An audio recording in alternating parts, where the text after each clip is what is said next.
Yo. Today, we're going to be reviewing the Greddy 28E intercooler for the Fk8 Type R.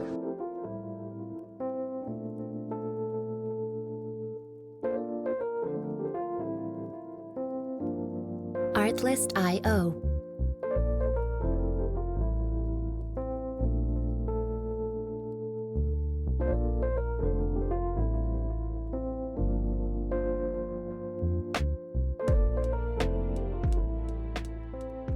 Alright, let's talk about the visuals of the intercooler. Looking at it from the front, it is a very OEM Plus look. It doesn't have that same big bulky body that the 271, the PRL, or the HKS, or the Wagner tuning option has. It's a very slender design that is a lot taller than most aftermarket options, if not all aftermarket options, rather than being the extra depth that a lot of them have. But we'll talk about the dimensions of it later in the video, and I will have all of the segments timestamped in the description if you want to click those to just skip through. So from the front, it looks very OEM. If you look at the garnish near the fog light and you can see through the little holes they have for vents, you can see the blue Greddy coupler. But with the exception of that, the only real difference there, aesthetically at least, is that the charge pipes are metal instead of rubber. But they still have an OEM look to them that if you didn't know the OEM ones were rubber, you probably wouldn't even know that it was an aftermarket intercooler unless you had seen the couplers. All right, let's talk about size. The Greddy intercooler, the 28E, is the one I have. There's two options. There's the 24E and there's the 28E. The 28E is 23 5/8 inches in length. It is 9 3/4 inches in height, and it is 3.5, 3 5/8 inches in depth, somewhere in between there. They have it listed as millimeters, and I did a direct conversion, where the PRL is 26.5 inches in length, 3.5 inches in height, and 7 inches in depth. So as you can see, that depth is drastically different between the Greddy intercoolers and pretty much every other intercooler on the market, where it is significantly taller. As far as why they chose that design, I'm not really sure. I didn't look into that. I'm sure there was some reasoning behind it, but everyone else seems to go with depth, so that's probably the correct choice. But the height is 6 inches taller, over 6 inches taller, 6 1/4 to be exact, which could potentially be blocking the radiator. I haven't really done any intense driving on a track or autocross yet to really tell you if that affects the cooling of it, but it is worth noting this one is significantly taller than most of the other aftermarket choices, and it is the shorter of the two Greddy options. The other one is much taller. So if you're going to be doing a lot of track driving or a lot of autocross or things of that nature, it is very, very much so worth noting that you are losing some radiator airflow just because of how much taller the Greddy intercooler is in comparison to every other aftermarket option. My phone was dying, so I had to swap to my computer. Sorry for any differences between audio quality or video quality. I don't have the best webcam, but my mic should be okay-ish. Here we have Honda Flash Pro open. I want to preface all of this by saying that the Greddy intercooler is a tube and fin intercooler in comparison to bar and plate. I won't elaborate on the differences because I won't be able to explain them as well as someone who is very well versed on the topic is. So I'm going to let y'all do your own research on that one because I don't want to misinform anybody of anything happening. But we do have our Honda app open here. Our IAT2 will be our intake temperatures before the intercooler, and the IAT1, or as it's listed here, just IAT, will be the intake air temperatures after the intercooler. So let's load up a third gear data log I took when I was doing my eTune, and you can see we're at 55.4 for our pre-intake temperatures, which means it was about 48 to 49 degrees ambient. I don't remember the exact temperature, but I do know my pre-intercooler temps are always 5 to 6 degrees higher than what ambient is. So for all of these data logs I'm going to show you, assume that IAT2 minus 6 will be your ambient. So let's load this up. You can see here we're at 0% throttle here, so we haven't gotten into it yet. Actually, let's see if we can do boost. Yeah, there we go. So you can see we're ramping up, and this is our mass absolute pressure sensor. So this is measuring boost right here. So we're at negative 1.5 vacuum, and then here we're at 0.4 boost. So let's go up, and you can see it starts to absolutely tank. Like it starts to drop as soon as you get into boost, which is good. It's what you want. But as soon as you let off boost, 0% throttle, you can see the number starts to go up higher because there's not as much air going in through the intercooler, which is one of the major differences between tube and fin and bar and plate. You'll notice that the bar and plate temps will stay colder after a pull in comparison to tube and fin, which will pretty much go up a lot after you're done adding that boost pressure through the core. And then here we can load up another data log. Let me go back to make sure I'm on the right one. We'll just do the default one for this, so that way we can, it's a little bit easier to look at, not as much going on the graph. So we'll click play. We've got 95 degrees post intercooler, and we have 68 degrees pre intercooler, which means we're about 62 degrees ambient on this pull. We're starting in second gear. I'll skip ahead so that way we can see the throttle go up. So starting the pull at 95 degrees post, you can see it starts to drop drastically as the pull goes on.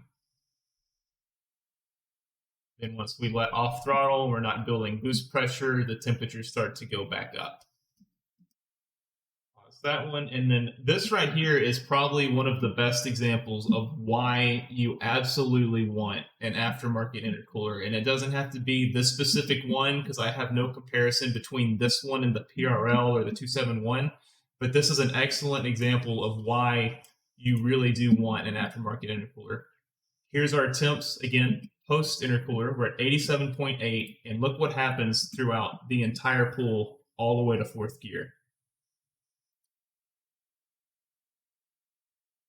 It just steady drops. Not so much at the start of third gear, but look at the end of third gear. It is just dropping, dropping, dropping, dropping. Fourth gear dropping. We saw a low of 66 post-degree intercooler when we started out at 87. That's huge. That's 21 degrees colder than what we started out at, which means that as we're going up in the RPM range, each gear is getting colder and colder, which means we're having less timing being pulled, which is awesome.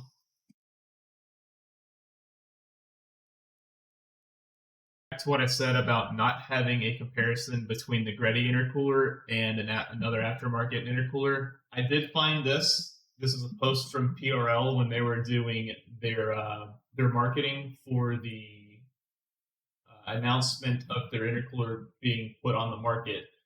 It's not a one-to-one comparison, obviously, because if you look here, their pre-intercooler temps are much hotter, so it's hard to compare 48 degree ambient day to say probably 85 to 90 on their end. But you can see that they have a difference of 13 degrees between pre-intercooler and post-intercooler. Here you have 14, here you have 18, and here you have 13. So it looks to be a pretty consistent, let's say 14, 15 degrees on average, maybe a little bit more, a little bit less, after their pulls at a hot day in comparison to Greddy's 11 degree higher than ambient at its best during this pull on a 48 degree ambient day. So I'm not sure what this would do on a hot day, as I've never done a data log when it's 85 or 90 yet. I'll try to update somewhere here in the description once I do have those logs, since it's becoming summer in Texas and it's going to be easy to get them. But you can see here, the comparison still is pretty decent because the Greddy intercooler is a lot cheaper in comparison to the PRL, since it comes with the charge pipes and the PRL does not. So thought I'd include this clip, even though it's not the best comparison. I did want to show it just so there's some reference between the two. All right, let's talk pricing between the two other name brands that most people would use, the PRL or the 271 intercooler. One major thing to note here is that the Greddy intercooler is carb legal, apparently, across 50 states. So for the people in California, you won't get state repped for this, which is pretty cool. I don't think it should be repped at all, but this is a good option for you if that's a problem for you. But we can see here that the cost is $695. This does not include shipping if it's applicable, but it does include the mounting hardware, the intercooler, and the charge pipe. So it's got the whole bundled package for $695. Where we see here, we've got PRLs for $680 for just the intercooler and the mounting hardware, which that's a big difference. That's already $15 more. You get the full package in comparison. And then we'll go to the 271. It is $692.71 for just the intercooler. That does not include shipping. This does include the hardware. Sorry, the intercooler and the hardware. It does not include shipping if that's applicable. Does not include the boost tubes.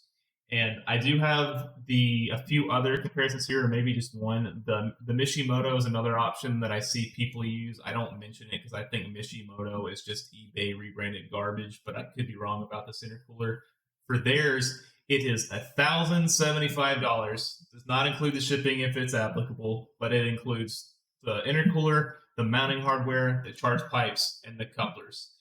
And it is bar and plate. The 271 is bar and plate. The PRL is bar and plate. As far as which one is the best between all of these, don't have the graph to tell you. I would say probably the 271 or the PRL would be the best bet. And if one's better than the other, it would be marginal. Pick your preference on that one. But that is the differences between prices, between the biggest brands to help you maybe find the one you want. You could probably find the pricing a little bit different on other websites, but just for the sake of being easy and kind of helping out the other brands, I just went straight to their website to grab the price. All right, let's wrap things up on what I like and what I don't like about the intercooler. Keep in mind, this is my opinion. Some of them are opinion based, some of them are factual. This is my car. I love this thing to death. It's fucking awesome. I don't like that the charge pipes are metal. I feel like if they were rubber, like every other option, and including the OEM ones, I feel like if they were rubber, the intake temps would probably be much, much better. I do not like that the intercooler is taller. I really do feel like that's blocking some airflow to the radiator, which, considering we already have overheating issues as it is because the grill's so small, I think that's bad design. And for that, I think there's better options. But what I do like is, I do like the price.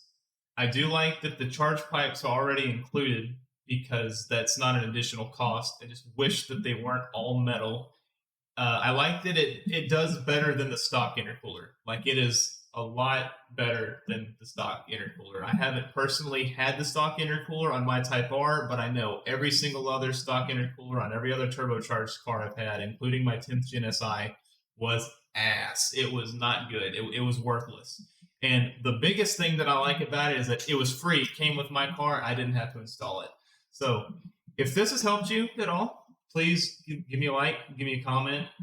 If there's any other products you want me to review on my car, I am full bolt-on. I've got the PRL intake, obviously the Greddy intercooler, RV6, catless downpipe, front pipe, Sirimoto flex fuel kit, Honda fuel system, Swift springs, and then the wheels.